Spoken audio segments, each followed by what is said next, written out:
একটি হাওয়াই বুট বানাতে সর্বপ্রথম একটি ককশিট, Please একটি মোটর, একটি subscribe. পাখা এবং একটি ব্যাটারি প্রয়োজন মতো কেটে নিতে হবে। কাটতে হবে, একটু সময় লাগবে। কাটিংয়ের পর এমনটা হবে। প্রয়োজনে আঠা দিয়ে লাগিয়ে নিতে হবে, কিছুক্ষণ রেখে দিতে হবে। শুকানোর পর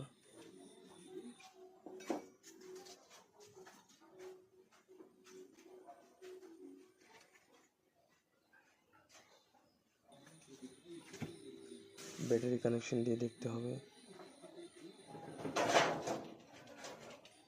ব্যাটারি কানেকশনের পর টেস্টিং করতে হবে।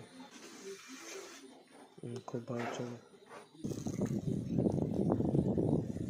এখন পানিতে চালানোর সময় বা অনেক সুন্দর চলছে।